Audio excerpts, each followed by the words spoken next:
Sir, I beg to move clause 19, which runs thus. No property, movable or immovable, of any person or corporation, including any interest in any commercial or industrial undertaking, shall be taken or acquired for public use unless the law provides for the payment of compensation for the property taken or acquired and specifies the principles on which and the manner in which the compensation is to be determined.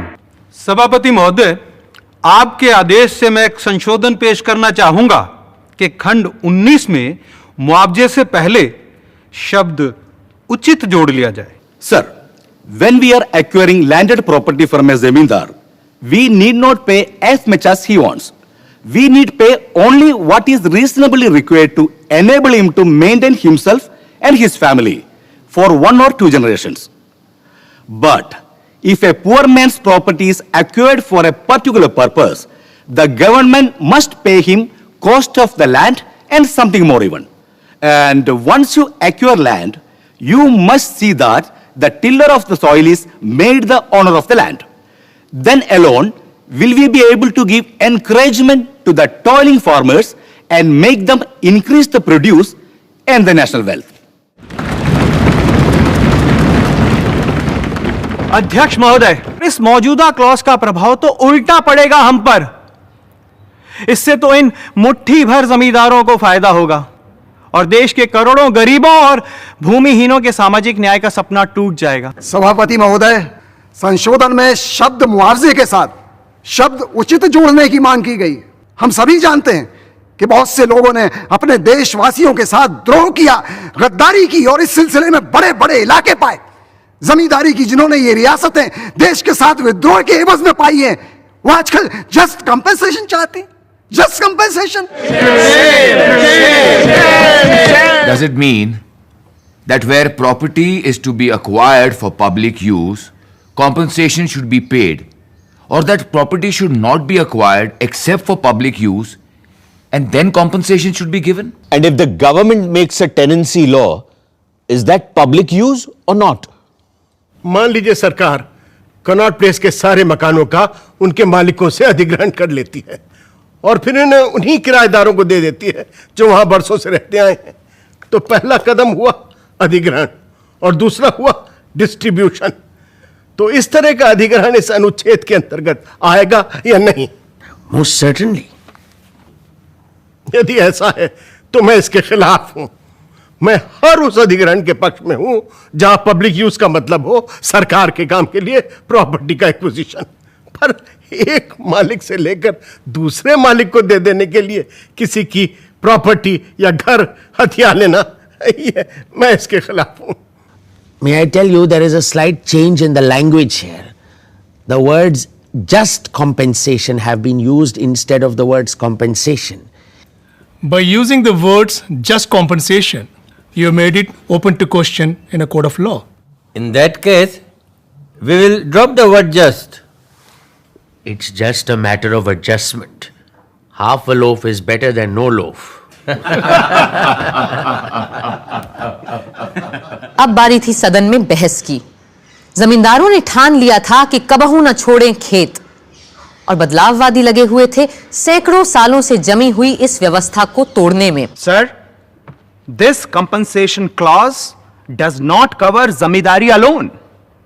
इसमें पूरे मुल्क में फैली हर तरह की चल और अचल संपत्ति की बात भी शामिल है और हो सकता है आगे चलकर देश के भले के लिए हमें छोटे किसानों की बटाई की काश्तकारी भी एक्वायर करनी पड़े.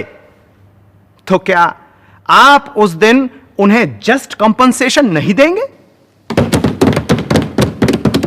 अंत में वोट से पहले सरदार पटेल सारे प्रश्नों का जवाब देने खड़े हुए. The discussion on this question has gone on the wrong track. Those who took part in the debate assumed that this clause was intended for the purpose of acquiring zamindaris. land will be required for many public purposes. Not only land, but so many other things may have to be acquired. And the state will acquire them after paying compensation and not expropriate them. That is the real meaning of this clause. I move this clause as moved by me to be passed. Sardar Vallabh भाई पटेल का भूमि अधिग्रहण के सवाल पर प्रस्ताव पास हो गया, पर जमींदारी खत्म करने का मसला इतनी आसानी से हल होने वाला कहां था। जनाब सदर साहब, इन सवालों के जवाब के दो पहलू हैं। एक, the individuals right to property, और दूसरा, the communities interest in that property. यानी मिल्कियत में एक तरफ फर्द का और दूसरी तरफ पूरे समाज का हक। इस अमेंडमेंट में हमने इन दोनों पहलुओं को मद्देनजर रखने की पूरी कोशिश की है। कांग्रेस ने कई साल पहले यह फैसला किया था कि हिंदुस्तान से जमींदारी का रोग पूरी तरह खत्म कर देंगे, और जाहिर है हम इस वायदे को 100% निभाकर ही रहेंगे। Sir, I believe the communists, the socialists, and the supporters of this article would kill and eliminate the middle classes and the upper middle classes altogether. Whilst the communists would kill them by use of force and violence, the socialists would kill them as apparently Professor K.T. Shah would do, by arguments, by speeches, and by theories. The sponsors of the present article would kill them by use of law. Sir, the question is, does zamindari property differ from other properties so as to receive this step-motherly treatment? All I want is to limit the payment of minimum compensation to 12 times. पहले वक्ता मैसूर के Shri H सिद्धवीरप्पा ने एक संशोधन रखा कि प्रस्ताव में रैयतवारी का जिक्र भी होना चाहिए। As a matter of fact, a different set of land reform is required in the case of Rayatwari holdings. I am moving this amendment as a matter of caution and prudence. Mr. President, sir, in supporting Article 24 as moved by the Honorable Prime Minister, I hope that the amendment will further social progress of the teeming millions of the agricultural population of this country. I accord my wholehearted support to the proposition as put forward by the Honorable Prime Minister. जमींदारों की lobby के लोग अब तक सचमुच हिल चुके थे। महोदय, मैं पूरी तरह से मानता हूं कि उत्पादों के बनाने के सिलसिले में समाजवाद का आना क्रमिक विकास का एक जरूरी हिस्सा है। यह तो होना ही है। मेरा झगड़ा केवल उन लोगों से है जो इस एवोल्यूशन को रेवोल्यूशन से लाना चाहते हैं। फर्ज करिए आज आपने चंद जमींदारों को खत्म कर दिया, फिर क्या होगा? फिर भी ज्यादातर जमीन और दौलत कुछ ही लोगों के हाथ में रहेंगी। उन लोगों तक तो नहीं पहुंच जाएंगी जो हजारों बेचारे भूमिहीन हैं। महोदय, हमें सिर्फ ऐसे कानून बनाने और पास करने चाहिए जो सोसाइटी के हर तबके को सही, इंसाफ पसंद और बराबरी के लगे। पंडित गोविंद बल्लभ पंत यूपी के प्रधानमंत्री थे और अपने प्रदेश में जमींदारी उन्मूलन का प्रस्ताव ला चुके थे, इसलिए सब उन्हें सुनने को बेताब थे। मैं साफ कर देना चाहता हूं कि हमारे संविधान में जमींदारी उन्मूलन और भूमि सुधार लाए ही इसलिए जा रहे हैं कि हम संघ के सामाजिक उद्देश्यों को पूरा कर सके। हमारे यहां यही कोई 20 लाख के करीब तथाकथित जमींदार लोग हैं, जिनमें से 19 लाख को हम उनकी सालाना मालगुजारी का 28 गुना पैसा उनकी भूमि के बदले दे चुके हैं। कौन कहेगा कि यह मुआवजा कम है? जनाब सदर साहब, इनका कहना है कि अगर बटाईदारों ने 10 गुना किराया दिया तो ये उन्हें भूमिदार बना देंगे। मैं कहता हूं कोई भी इन लफ्जों के हेरफेर से बेवकूफ बनने वाला नहीं है। आखिर इसका मतलब ही क्या हुआ? फर्क ही क्या है भूमिदार और जमींदार में? जमीन फारसी का लफ्ज है और भूमि संस्कृत का शब्द, और पंडित जी एक को हटाकर दूसरे को ला रहे हैं बस। ये और कुछ नहीं, लफ्जों का खेल है, लफाजी है।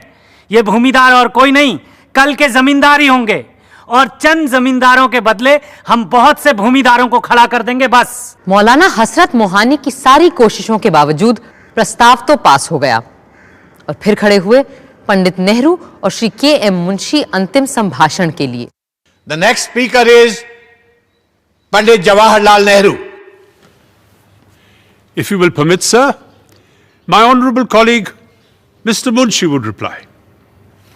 मद्रास, बिहार और यूपी के 3 बिल आज उदाहरण के रूप में देश के सामने हैं और इन पर अमल होना भी शुरू हो चुका है, और हमारी किसान जनता इस संविधान के लागू होने के बाद भी अपने अधिकारों से वंचित रह जाए, यह हम नहीं होने देंगे। जमीन का मसला इतना लोगों के दिलों से जुड़ा हुआ था कि संविधान सभा के संसद में तब्दील होने के कुछ महीनों बाद ही नए गणराज्य की संसद को जमीन के सवाल पर ही पहला अमेंडमेंट लाना पड़ा। Now I shall proceed with the other article, the important one, namely Article 31. This article deals with the abolition of the zamindari system, with land laws and agrarian reform. If we do not make proper arrangements for the land, all our other schemes, whether they are about growing more food or anything else, may fail. Therefore, something in the shape of this amendment that I have suggested becomes necessary.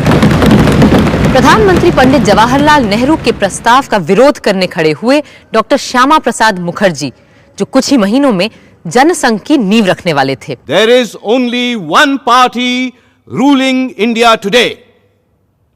All the governments are under control of a centrally organized party. Why has not the center sat down and given some sort of formula saying this is the formula that every state should adopt in effecting land reforms with minor changes as local conditions may necessitate? Therefore, I would very earnestly suggest that a situation has not yet come when any change in Article 31 is called for. This parliament, again, is a provisional one, and it cannot be said to be reflecting the will of the people. It is highly improper to make fundamental changes in the constitution without making any reference to public opinion. श्रीमान जी, कई high courts ने जमींदारी abolition act को गैर कानूनी घोषित किया है।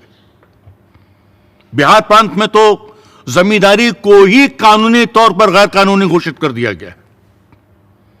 मुझे हैरानी होती है कि अब भी कुछ लोग चाहते हैं कि आज इस प्रश्न पर जनमत कराया जाए कि जमींदारी रहनी चाहिए या नहीं रहनी चाहिए, कंपनसेशन देना चाहिए या नहीं देना चाहिए। उस दिन भी फर्स्ट अमेंडमेंट को सबको समझाने और उसे सदन के तूफानी थपेड़ों से बचाकर किनारे लगाने का काम किया डॉक्टर अंबेडकर ने। Now I come to clause 4 of the bill. This clause introduces a new article, 31A. The new article does not apply the acquisition of land. It applies to the acquisition of estates in land, which is a very different thing. The original article exempted compensation for the acquisition of zamindari rights. We are now dealing with exemption of discrimination. I do not see why Article 31 should now continue to operate when there is a law for the purpose of acquiring these estates. वक्त के साथ जमीन जायदाद की मिल्कियत को बुनियादी हकों से खारिज कर दिया गया। इसके बाद भी भूमि और संपत्ति के कानूनों में कई बदलाव हुए हैं। जैसे 2013 में भूमि अधिग्रहण के लिए 80% गांव वालों की इजाजत लेना लाजमी कर दिया गया है।